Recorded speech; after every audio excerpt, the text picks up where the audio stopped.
स्वागत है आपका आज के एपिसोड में। चलिए शुरुआत करते हैं पिछले अभ्यास प्रश्न के साथ। प्रश्न था, ग्रैंड स्लैम टूर्नामेंट के संबंध में निम्नलिखित कथनों पर विचार कीजिए। 1.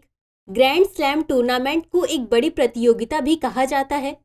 ऑस्ट्रेलियन और यूएस ओपन टूर्नामेंट घास पर खेले जाते हैं, जबकि फ्रेंच ओपन और विंबलडन हार्ड कोर्ट पर खेले जाते हैं। 3. रामकुमार रामनाथन ने ऑस्ट्रेलियन ओपन में एक कजाकिस्तान के खिलाड़ी को हराया और वर्ष 1989 के बाद ग्रैंड स्लैम में किसी वरीयता प्राप्त खिलाड़ी को हराने वाले पहले भारतीय बन गए। उपर्युक्त में से कितने कथन सही हैं? ए केवल 1, बी केवल 2, सी सभी 3, डी इनमें से कोई भी नहीं। इस प्रश्न का सही उत्तर है विकल्प ए केवल 1। चलिए देखते हैं इसके विश्लेषण को। ग्रैंड स्लैम टूर्नामेंट के बारे में, इसे एक बड़ी प्रतियोगिता भी कहा जाता है जो 4 सर्वाधिक महत्वपूर्ण वार्षिक टेनिस प्रतियोगिताओं में से एक है। अतः कथन 1 सही है। ग्रैंड स्लैम कार्यक्रम में जनवरी के मध्य में ऑस्ट्रेलियन ओपन, मई के अंत से जून की शुरुआत तक फ्रेंच ओपन, जून से जुलाई में विंबलडन तथा अगस्त से सितंबर में यूएस ओपन शामिल है। ऑस्ट्रेलियाई और US open tournament hard court पर, फ्रेंच टूर्नामेंट मिट्टी पर तथा विंबलडन घास पर खेले जाते हैं। अतः कथन 2 सही नहीं है। ऑस्ट्रेलियन ओपन के शुरुआती दौर में कजाकिस्तान के अलेक्जेंडर बुबलिक को हराकर सुमित नागल वर्ष 1989 के बाद ग्रैंड स्लैम में किसी वरीयता प्राप्त खिलाड़ी को हराने वाले पहले भारतीय बन गए हैं। इसके बाद ऑस्ट्रेलियन ओपन में मैट विलेंडर पर रमेश कृष्णन की जीत हुई। अतः कथन 3 सही नहीं है।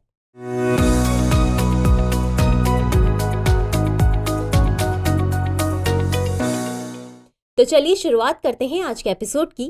पहला प्रश्न है, न्यू स्पेस इंडिया लिमिटेड यानी NSIL के संबंध में निम्नलिखित कथनों पर विचार कीजिए। 1. इसे कंपनी अधिनियम 2013 के तहत शामिल किया गया है और यह भारत सरकार की पूर्ण स्वामित्व वाली कंपनी है। 2. यह रक्षा मंत्रालय के प्रशासनिक नियंत्रण में कार्यरत है। 3. यह भारतीय अंतरिक्ष अनुसंधान संगठन यानी इसरो की वाणिज्यिक शाखा है। उपर्युक्त में से कितने कथन सही हैं? ए केवल 1, बी केवल 2, सी सभी 3, डी इनमें से कोई भी नहीं। इस प्रश्न का सही उत्तर है विकल्प बी केवल 2। चलिए देखते हैं इसके विश्लेषण को।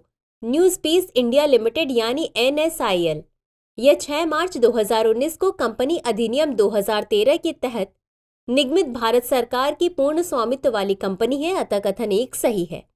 यह अंतरिक्ष विभाग यानी DOS के प्रशासनिक नियंत्रण में कार्यरत है। अतः कथन 2 सही नहीं है। NSIL भारतीय अंतरिक्ष अनुसंधान संगठन यानी इसरो की वाणिज्यिक शाखा है, जिसकी प्राथमिक जिम्मेदारी भारतीय उद्योगों को उच्च प्रौद्योगिकी से संबंधित अंतरिक्ष गतिविधियों को शुरू करने में सक्षम बनाना है। यह भारतीय अंतरिक्ष से संबंधित अनुसंधान कार्यक्रमों तथा सेवाओं के प्रचार एवं वाणिज्यिक दोहन के लिए भी जिम्मेदार है। अतः कथन 3 सही है। अगला प्रश्न है, राज्यपाल के संबंध में निम्नलिखित कथनों पर विचार कीजिए। 1. 21वें संवैधानिक संशोधन अधिनियम 1967 के द्वारा एक ही व्यक्ति को 2 या 2 से अधिक राज्यों के राज्यपाल के रूप में नियुक्त करने का प्रावधान किया गया है। 2. वर्ष 1979 में सर्वोच्च न्यायालय ने माना कि किसी राज्य के राज्यपाल का कार्यालय केंद्र सरकार के अधीन एक रोजगार है। 3. संविधान के मसौदे में सार्वभौमिक वयस्क मताधिकार के आधार पर राज्यपाल के सीधे चुनाव का प्रावधान किया गया। उपर्युक्त में से कितने कथन सही हैं? ए केवल 1, बी केवल 2, सी सभी 3, डी इनमें से कोई भी नहीं। इस प्रश्न का सही उत्तर है विकल्प ए केवल 1। चलिए देखते हैं इसके विश्लेषण को। 7वें संविधान संशोधन अधिनियम 1956 के द्वारा एक ही व्यक्ति को 2 या 2 से अधिक राज्यों के राज्यपाल के रूप में नियुक्त करने का प्रावधान किया गया है। अतः कथन 1 सही नहीं है। वर्ष 1979 में सर्वोच्च न्यायालय ने कहा कि किसी राज्य के राज्यपाल का पद केंद्र सरकार के अधीन रोजगार नहीं है। अतः कथन 2 सही नहीं है। संविधान के मसौदे में सार्वभौमिक वयस्क मताधिकार के आधार पर राज्यपाल के सीधे चुनाव का प्रावधान किया गया है, लेकिन संविधान सभा ने राष्ट्रपति द्वारा राज्यपाल की नियुक्ति की वर्तमान प्रणाली को चुना। अतः कथन 3 सही है। अगला प्रश्न है, निम्नलिखित घटनाओं पर विचार कीजिए। 1. भारतीय राष्ट्रीय सेना यानी INA की पहली डिवीजन का गठन किया गया। 2. सुभाष चंद्र बोस ने सिंगापुर में स्वतंत्र भारत के लिए अस्थायी सरकार का गठन किया। 3. INA मुख्यालय को रंगून, बर्मा में स्थानांतरित कर दिया गया। उपर्युक्त घटनाओं का सही कालानुक्रमिक क्रम कौन सा है? A 1 2 3, B 2 3 1, C 2 1 3 या D 3 1 2? इस प्रश्न का सही उत्तर है विकल्प A 1 2 3। चलिए देखते हैं इसके विश्लेषण को। सितंबर 1942 में 16,300 पुरुषों के साथ भारतीय राष्ट्रीय सेना यानी INA की पहली डिवीजन का गठन किया गया था। 21 अक्टूबर 1943 को सुभाष चंद्र बोस ने HC चटर्जी वित्त विभाग, MA अय्यर प्रसारण, लक्ष्मी स्वामीनाथन महिला विभाग आदि के साथ सिंगापुर में स्वतंत्र भारत के लिए अंतरिम सरकार का गठन किया। जनवरी 1944 में भारतीय राष्ट्रीय सेना यानी INA का मुख्यालय रंगून, बर्मा में स्थानांतरित कर दिया गया था और सेना में भर्ती होने वाले सैनिकों को दिल्ली चलो का नारा देते हुए वहां से मार्च करना था।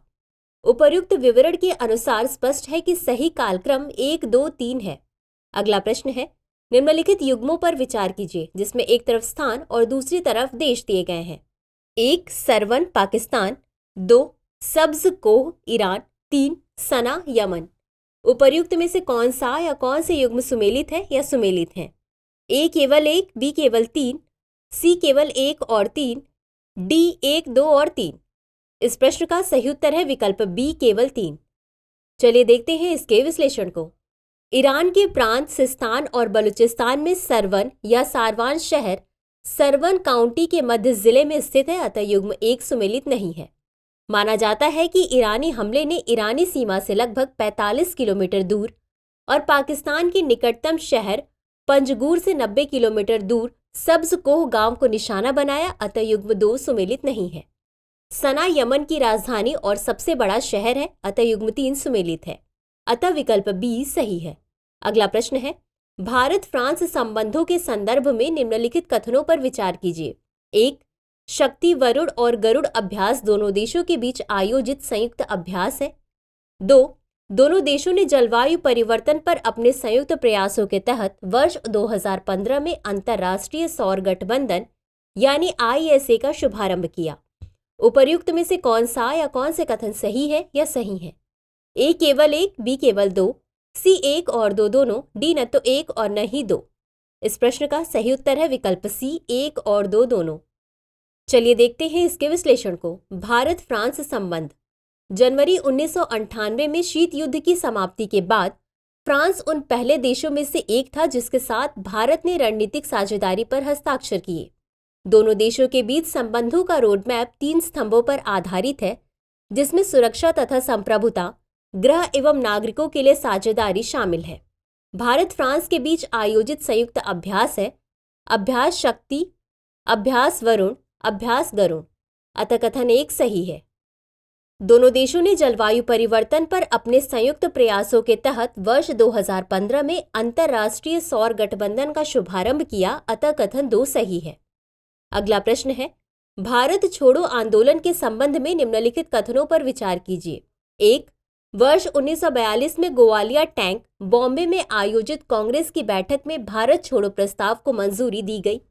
2 इसमें संपूर्ण देश के किसानों की भागीदारी नहीं थी। 3 चित्तू पांडे के नेतृत्व में बलिया में समानांतर सरकार की स्थापना हुई। उपर्युक्त में से कितने कथन सही हैं? A केवल 1, B केवल 2, C सभी 3, D इनमें से कोई भी नहीं। इस प्रश्न का सही उत्तर है विकल्प B केवल 2। चलिए देखते हैं इसके विश्लेषण को। 8 अगस्त 1942 को गोवालिया टैंक बॉम्बे में आयोजित कांग्रेस की बैठक में भारत छोड़ो प्रस्ताव को मंजूरी दी गई थी, अतः कथन 1 सही है। सभी वर्ग के किसानों ने इस आंदोलन में भाग लिया, अतः कथन 2 सही नहीं है। इस आंदोलन में कुछ जमींदारों ने भी भाग लिया। इसमें जमींदारों के प्रति विरोध की भावना नहीं देखी गई तथा किसानों ने अपना आंदोलन पूर्ण रूप से सत्ता के प्रतीकों पर केंद्रित किया। बलिया में अगस्त 1942 में एक सप्ताह के लिए चित्तू पांडे के नेतृत्व में समानांतर सरकार स्थापित की गई, अतः कथन 3 सही है। अगला प्रश्न है, धन शोधन निवारण अधिनियम यानी PMLA 2002 के संबंध में निम्नलिखित कथनों पर विचार कीजिए। 1 अधिनियम का उद्देश्य धन शोधन या मनी लॉन्ड्रिंग को रोकना तथा ऐसी अवैध गतिविधियों से जुड़ी संपत्तियों को जब्त करने में सक्षम बनाना है। 2 गृह मंत्रालय के अधीन प्रवर्तन निदेशालय PMLA के तहत धन शोधन से जुड़े अपराधों की जांच हेतु उत्तरदायी है। 3. वित्तीय आसूचना इकाई जो कि राजस्व विभाग का अंग है, भारत में संदिग्ध वित्तीय हस्तांतरण पर डेटा का प्रबंधन करने वाली केंद्रीय एजेंसी है। उपर्युक्त में से कितने कथन सही हैं? ए केवल 1, बी केवल 2, सी सभी 3, डी इनमें से कोई भी नहीं। इस प्रश्न का सही उत्तर है विकल्प बी केवल 2। चलिए देखते हैं इसके विश्लेषण को। धन शोधन निवारण अधिनियम यानी PMLA 2002। इस अधिनियम का उद्देश्य मनी लॉन्ड्रिंग को रोकना तथा ऐसी अवैध गतिविधियों से जुड़ी संपत्तियों को जब्त करने में सक्षम बनाना है। अतः कथन 1 सही है। प्रवर्तन निदेशालय यानी ED जो कि वित्त मंत्रालय के राजस्व विभाग के तहत कार्य करता है, PMLA के अनुसार धन शोधन से जुड़े अपराधों की जांच करता है। अतः कथन 2 सही नहीं है। राजस्व विभाग के तहत कार्य करने वाली वित्तीय आसूचना इकाई संदिग्ध वित्तीय लेन देन या हस्तांतरण पर जानकारी संसाधित करने और साझा करने हेतु भारत में केंद्रीय एजेंसी है। अतः कथन 3 सही है। अगला प्रश्न है, प्रधानमंत्री ग्राम सड़क योजना यानी PMGSY के संबंध में निम्नलिखित कथनों पर विचार कीजिए। 1. यह एक केंद्र प्रायोजित योजना है। 2. इसका उद्देश्य मैदानी क्षेत्रों में 5 लाख और उससे अधिक की आबादी वाली ग्रामीण बस्तियों को प्रत्येक मौसम के अनुकूल सड़कों के माध्यम से जोड़ना है। उपर्युक्त में से कौन सा या कौन से कथन सही है या सही है? ए केवल 1, बी केवल 2, सी 1 और 2 दोनों, डी न तो 1 और न ही 2। इस प्रश्न का सही उत्तर है विकल्प ए केवल 1। चलिए देखते हैं इसके विश्लेषण को। प्रधानमंत्री ग्राम सड़क योजना यानी PMGSY सरकार ने पात्र असंबद्ध बस्तियों को हर मौसम में सड़क सुविधा उपलब्ध कराने के लिए 25 दिसंबर 2000 को प्रधानमंत्री ग्राम सड़क योजना शुरू की थी।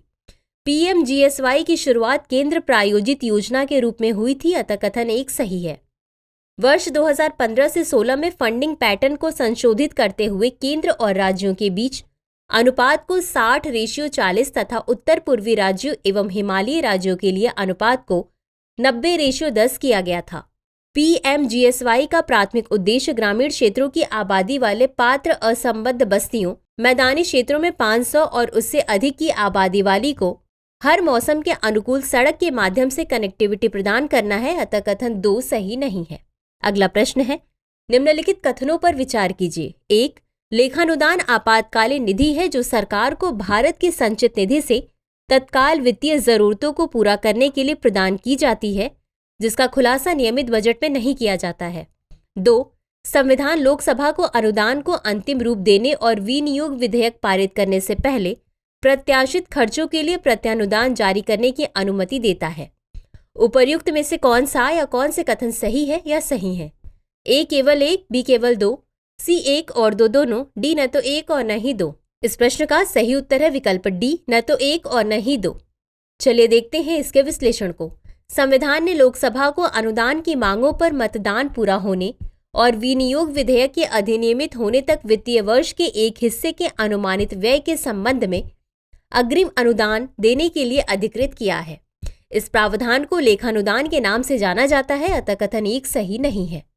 जब किसी सेवा के अनिश्चित स्वरूप के कारण उसकी मांग को बजट में उस प्रकार नहीं रखा जा सकता जिस प्रकार से सामान्यतः बजट में अन्य मांगों को रखा जाता है, तो ऐसी मांगों की पूर्ति के लिए प्रत्यानुदान प्रदान किया जाता है। अतः यह लोकसभा द्वारा कार्यपालिका को दिए गए ब्लैंक चेक के समान है। अतः कथन 2 सही नहीं है। तो चलिए देखते हैं आज के अभ्यास प्रश्न को। प्रधानमंत्री किसान सम्मान निधि यानी PM किसान के संबंध में निम्नलिखित कथनों पर विचार कीजिए। 1. इस योजना में 5 हेक्टेयर से कम भूमि वाले किसानों के बैंक खातों में प्रत्यक्ष रूप से 3 बराबर भागों में सालाना 6,000 रुपये हस्तांतरित करना शामिल है। 2. यह भारत सरकार के 100% वित्त पोषण के साथ एक केंद्रीय क्षेत्र की योजना है। 3. किसानों को उनके स्थानीय भाषा में खेती की जानकारी देने के लिए AI भाषा अनुवाद मंच भाषिनी को PM किसान के साथ एकीकृत किया गया है। उपर्युक्त में से कितने कथन सही हैं?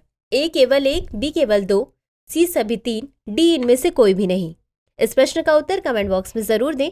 आज के लिए बस इतना ही। शुक्रिया।